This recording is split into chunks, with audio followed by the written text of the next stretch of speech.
सर्वांना नमस्कार. मी जयेश संजय मुडकुटे. जो सिटीजन्स मॅनिफेस्टो नागरिकांच्या वतीने कंबाइंडली ड्राफ्ट करण्यात आलेला आहे अनेक असोसिएशन्स कडनं. त्याच्यामध्ये बाणेर बालेवाडी नागरी मंच असेल, बाणेर बालेवाडी पाषाण रेसिडेंट्स असोसिएशन असेल, बालेवाडी वेलफेअर फेडरेशन असेल, त्याच्यामध्ये बाणेर पाषाण लिंक रोड ट्रस्ट असेल. या असोसिएशन्सनी ज्या पद्धतीने हा सिटीजन्स मॅनिफेस्टो ड्राफ्ट केलाय नागरिकांना विश्वासात घेऊन, खरोखरच ते कौतुकास्पद आहे. ज्या पद्धतीने इच्छुक उमेदवार जे माजी लोकप्रतिनिधी आहेत त्यांच्या समोर जी मांडणी झालेली आहे की त्यांना नेमकं काय करायचं आहे त्यांच्या लक्षात येण्याकरता अनेक पॉइंट्स आम्ही याच्यातनं या लिस्टमध्ये सॉर्ट आउट केलेले आहेत. आम्ही एक एक मी त्याच्यावरती बोलणार देखील आहे. सगळ्यात पहिला आहे ट्रॅफिक जॅम्स. आपल्या या परिसरामध्ये आपण ट्रॅफिक विषयी बोलायचं झालं तर रोड इन्फ्रास्ट्रक्चर आणि इतर काही गोष्टी सगळ्या इंटरलिंक्ड आहेत. या परिसरामध्ये अनेक असे मिसिंग लिंक्स आहेत जे पूर्णपणे कंप्लीट होऊ शकलेले नाही आहेत. आणखीनही लँड ॲक्विजिशन्स वेळेवरती होत नाही. तिथल्या माझे नगरसेवकांचा अनेकदा काही चुका झालेल्या आहेत लँड ॲक्विजिशन्सच्या बाबतीमध्ये, ज्याच्यामध्ये त्यांचं कुठल्याही प्रकारचं या मायक्रो लेवलकडे लक्ष नसतं. आणि त्याचबरोबर काही डेव्हलपर्स काही बिल्डर्सच्या फायद्याकरता ज्या पद्धतीने रोड अलाइनमेंट चेंजेस होतात हे कुठेतरी चुकतंय. हीच कारणं आहेत की ह्या इन्फ्रास्ट्रक्चरच्या डेव्हलपमेंटमध्ये कुठेतरी डिले आपल्याला पाहायला मिळतो. ज्यावेळेस शेतकऱ्याला माहिती असतं की माझ्या हातीतनं इतका मीटरचा डीपी रस्ता चाललाय, त्यावेळेस तो मेंटली नक्कीच प्रिपेअर्ड असतो की रस्ता होतोय म्हणजे विकास येतोय. परंतु ज्यावेळेस तो त्याचा कंपन्सेशन मागण्याकरता मोबदला मागण्याकरता डिमांड करतो, त्यावेळेस पुणे म्युनिसिपल कॉर्पोरेशनमध्ये गेल्यानंतर त्याची फाईल टेबल टू टेबल फक्त शिफ्ट केली जाते, पण कुठल्याही प्रकारचा रिस्पॉन्स त्यांच्या एंडनी येत नाही. त्यांना एक्सक्युजेस वारंवार दिले जातात. आम्ही अंडर द टेबल देखील काही ठिकाणी मागितलं जातं, बिंग व्हेरी क्लिअर.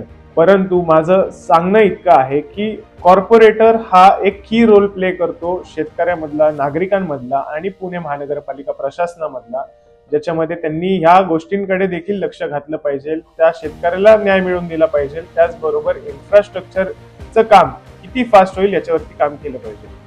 ट्रॅफिक विषयी बोलायचं झालं तर अनेक असे चौक पण आहेत ज्याच्यामध्ये आणखीनही ट्रॅफिक सिग्नल्स इन्स्टॉल नाहीये.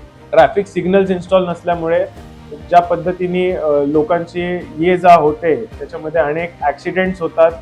कुठेतरी आपल्यामध्ये देखील आपण बोलायला हरकत नाही, सिव्हिक सेन्स कुठेतरी लॅक करतोय. मला असं पर्सनली सांगायचं या व्हिडिओच्या माध्यमातून, नागरिकांना बेंचेस दिले जातात पण त्याचबरोबर कुठेतरी तो पैसा आपण जर का साईन बोर्ड्समध्ये स्पेंड केला तर नक्कीच अवेअरनेस देखील स्प्रेड होईल.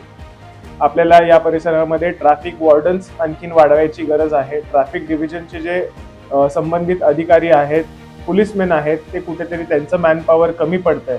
तर CSR फंड्सच्या माध्यमातून आपल्या प्रभाग क्रमांक 9 मध्ये अनेक IT कंपनीज आहेत.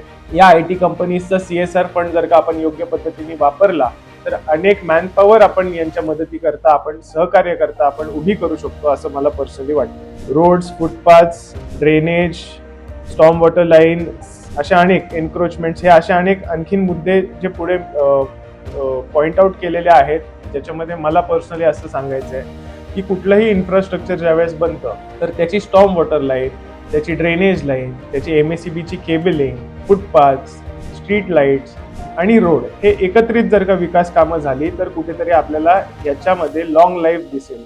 अन्यथा अशी परिस्थिती आहे की पुणे म्युनिसिपल कॉर्पोरेशनच्या कोणत्याही विभागाचं एकामेकाशी कोऑर्डिनेशन नाही.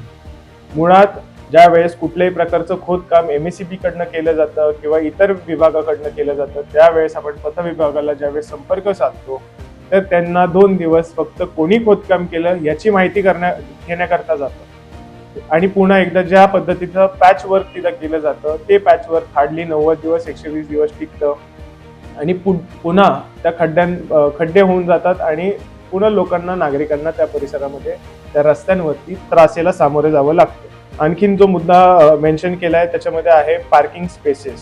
सो बेसिकली आपण अम्युनिटी स्पेसेसचा जर का बारकाईने अभ्यास केला तर hundreds of amenity spaces are still there in प्रभाग 9 which are unused, which are encroached by some politicians. मला असं पर्सनली सांगायचं आहे की ह्या अम्युनिटी स्पेसेसचा योग्य वापर झाला पाहिजे, ज्याच्यामध्ये Baner main road, Balewadi main रोडला नो ट्रॅफिक झोन डिक्लेअर केला. बेसिकली पुणे म्युनिसिपल कॉर्पोरेशन ज्यावेळेस पॉलिसीज बनवतं ते पॉलिसीज लादले नाही पाहिजे, याच्यामध्ये त्याचे प्रोव्हिजन्स देखील आपण बिल्ड केले पाहिजे, बनवले पाहिजे. नागरिकांच्या सोय आपण देखील त्याच्यावरती काम केलं पाहिजे. मुळात असं माझं म्हणणं आहे की ज्या ज्या अम्युनिटी स्पेसेस मेन रोड लगत आहेत तिथे आपण पार्किंगचे प्रोव्हिजन्स केले पाहिजे. समजा त्या जागा पुरत नसतील तर तिथे एलिव्हेटेड पार्किंग देखील होऊ शकतात. आणि तिथून जर का आपण चांगल्या पद्धतीने कनेक्ट या मेन रोड्सला आपण करून दिला तर definitely people will prefer paying 50 rupees instead of 500 rupees drive. Very clear. मी स्पष्ट सरळ बोलणारा इथला लोकप्रतिनिधी आहे आणि ज्या पद्धतीने या परिसरामध्ये काम करायचं आहे, खूप ग्राउंड लेवलवरती मला उतरून काम करायचं आहे. सो आपण ह्या पद्धतीने देखील अम्युनिटी स्पेसेसचा वापर करू शकतो. अनेक ग्रीन गार्डन रिझर्वेशन्स आहेत. याच्यामध्ये आपल्याला माझं पर्सनल मत आहे की 50% जी गार्डन रिझर्वेशनची जागा आहे ही क्लस्टर फॉरेस्ट म्हणून डेव्हलप झाली पाहिजे, ज्याच्यामध्ये एक सर्टन अंतरावरती देशी झाडांची लागवड झाली पाहिजे, ज्याच्यामध्ये एक नॅचरल इकोसिस्टम आपण बिल्ड करू शकू. येणाऱ्या पिढीसाठी या कॉन्क्रीटच्या जंगलात कुठेतरी मोकळा श्वास घ्यायला जागा राहील. नंतर इतर 50% जागा नक्कीच आपण गार्डन स्पेस म्हणून डेव्हलप करू शकू. अनेक असे गार्डन्स आहेत जे पुणे महानगरपालिका स्मार्ट सिटीच्या अंतर्गत विकसित करण्यात आलेत, परंतु ते मेंटेन नाही आहेत. याच्या मेंटेनन्स करता आपण देखील पुन्हा CSR फंडचा वापर करू शकतो. या परिसरामध्ये पब्लिक टॉयलेट्स एक मेन विषय आहे, याच्यावरती देखील आपल्याला काम करणं तितकंच गरजेचं आहे. CSR फंडचा आपण वापर या मेंटेनन्सच्या गोष्टींमध्ये नक्कीच करू शकतो, असं माझं पर्सनल मत आहे. पोल्युशन, पर्यावरण हे नक्कीच आता आपल्याला काही जणांना लक्षात येत असतील, काहींना आणखीनही लक्षात येत नसतील, तर माझं असं म्हणणं आहे याच्यावरती कुठेतरी कंट्रोल आणणं अत्यंत गरजेचं आहे. आपण जर का आणखीन पुढचा जो मुद्दा आहे तो वॉटर सप्लाय आणि टँकर माफिया, बेसिकली हा जो शब्द आहे याच्या मागची मुळातच कारणं अशी आहे स्वतःचा पॉलिटिकल इंटरेस्ट. काही असे वोट बँक्स काही नेत्यांचे सेट झालेले आहेत जिथे इलिगल टॅप मारून देण्यात आलेले आहेत, इलिगल कनेक्शन्स देण्यात आलेले आहेत, ज्याच्यामुळे इतर परिसरामध्ये इनॲडिक्वेट सप्लाय होतो. या गोष्टीवरती आपल्याला काम करणं अत्यंत गरजेचं आहे. ह्या परिसरावरती होणारे हे जे प्रॉब्लेम्स आहेत याला कुठेतरी आपल्याला ब्रेकडाऊन करणं अत्यंत गरजेचं आहे आणि I will be taking steps ahead on all this. त्याच्यानंतर वेस्ट मॅनेजमेंट आणि क्लीनलीनेस आपण जर का बघितलं तर या परिसरामध्ये अनेक असे स्पेसेस आहेत जिथे जागोजागी कचरा डंप केला जातो, बट लोक कचरा टाकत आहेत, परंतु माझं असं म्हणणं आहे की त्यांना सोय नाही आहे म्हणून ते टाकण्यात येत आहे. तर कुठेतरी आपल्या या नागरिकांना आपण सोय करून देणं अत्यंत गरजेचं आहे.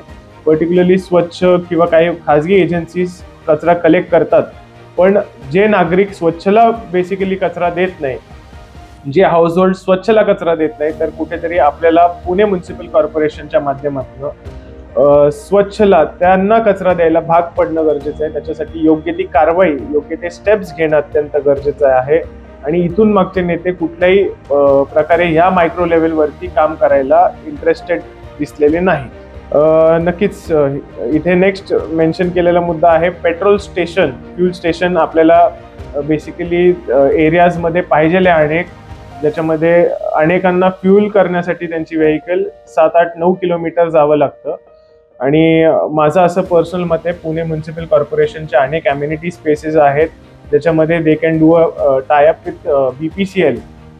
ह्या असे पॉलिसीज कुठेतरी बनणं गरजेचं आहे. एक्झाम्पल मी आपण सगळ्यांना देतो या व्हिडिओच्या माध्यमातून. जो पोलीस वेलफेअरचा पेट्रोल पंप आहे चतुरशृंगी पोलीस स्टेशनला जाताना, तर त्याच पद्धतीने देखील आपण या परिसरामध्ये फ्यूल स्टेशन्स उभारू शकतो. नक्कीच MNGL एक आणखीन एक विषय आहे ज्याच्यामध्ये MNGL ला आपल्याला पुश करणं अत्यंत गरजेचं आहे. बारकाईने त्यांनी काम केलं पाहिजे.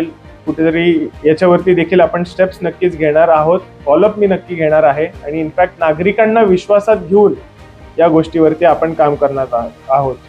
वीकली फ्ली भाजी मंडई मार्केट्स कॉझिंग प्रॉब्लेम्स. सो आपण जर का बघितलं तर अनेक हॉकर्स हे रोड साईड फुटपाथवरती भाजी विक्रेते आहेत जे भाजी विकतायत, परंतु मला त्यांना सांगायचं आहे की आपण अनेक अम्युनिटी स्पेसेसमध्ये आपण त्यांना भाजी मंडई मध्ये जागा उपलब्ध करून देऊ शकतो. आपण जर का बघितलं साई चौकामध्ये भाजी मंडई पूर्णपणे उभारण्यात आली आहे, पण ती आणखीनही वापरत नाही. तर कुठेतरी आपल्याला याच्यावरती देखील स्टेप्स घेणं गरजेचं आहे. मुळात माझं असं म्हणणं आहे की आठवडी बाजार नसताना, म्हणजे आठवडी बाजार मुळातच नाही पाहिजे, 12 तास 365 दिवस भाजी विक्रेते आपल्या ह्या परिसरामध्ये पाहिजे असे मार्केट्स आपण नक्कीच उभारणं गरजेचं आहे. अनेक बिल्डिंग्स आहेत पुणे म्युन्सिपल कॉर्पोरेशनच्या स्मार्ट सिटीजच्या जे हँडओव्हर आणखीन पब्लिकला झालेले नाही आहेत. असे खासगी लोकांना वापरण्यासाठी देखील पुणे म्युन्सिपल कॉर्पोरेशनने जे अम्युनिटी स्पेसेस इन्फ्रास्ट्रक्चर जे दिलेलं आहे भाडे स्वरूपात, याच्यावरती देखील कुठेतरी ट्रॅक करणं गरजेचं आहे. नागरिकांना काय सोयीचं आहे, नागरिकांच्या काय फायद्याचं आहे, याचा नक्की आपण विचार केला पाहिजे आणि तसं पावलं आपण पुढे उचलली पाहिजे. या परिसरामध्ये सिनियर सिटीजन्स आणि लहान मुलांसाठी खेळण्यासाठी पार्क्स नाही आहेत, अम्युनिटीज तसे नाही आहेत. मोजक्याच अम्युनिटीज आहेत जे योग्य पद्धतीने विकसित आहेत आणि ते फक्त त्यांची वोट बँक आहे म्हणून ते सांभाळलं जातं, मेंटेन केलं जातं. बट अनेक असे पॉकेट्स आहेत जे आणखीनही रिकामे आहेत आणि आपण ते देखील डेव्हलप करणार आहोत. आणि सगळ्यात माझा मेन आवडीचा विषय म्हणजे तो आहे पर्यावरण आणि प्रदूषण. मुळात मला आपल्या सगळ्यांना सांगायचं आहे, मी वसुंधरा अभियानचा एक छोटासा कार्यकर्ता आहे. त्याचबरोबर जीवित नदी फाउंडेशन बरोबर देखील काम करत आलोय. Road track club of Aundh बरोबर देखील मी या पर्यावरण आणि प्रदूषण या विषयांवरती काम करत आलेलो आहे. आदरणीय वंदनाताई चव्हाण यांच्या मार्गदर्शनाखाली अनेक स्टेप्स आम्ही घेतलेले आहेत, अनेक आंदोलनं देखील आम्ही केलेली आहेत. मुळात मला आपल्या सगळ्यांना सांगायचंय की जे या परिसरामध्ये नदी पात्र आहे हे नदी नसून तर आता नाले झालेले आहेत. तर कुठेतरी आपल्याला याच्यामध्ये चेंज आणणं गरजेचं आहे. जे सीवेज ह्या पात्रामध्ये सोडण्यात आलेले आहे त्याच्यासाठी योग्य ती पायपिंग सिस्टम डेव्हलप करणं गरजेचं आहे. मुळात जी नदी सुधार प्रकल्प आहे, रिव्हरफ्रंट डेव्हलपमेंट प्रोजेक्ट, ज्याच्यामध्ये हजारो झाडं तोडली जाणार आहेत, माझा याला पूर्णपणे विरोध आहे. त्याच्या मागची कारणं अशी, जर का आपण 100 वर्ष जे हे झाडं वाढलेली आहेत त्यांना नष्ट केलं फक्त सुशोभीकरणाच्या नावाखाली, तर हे कुठेतरी चुकतंय.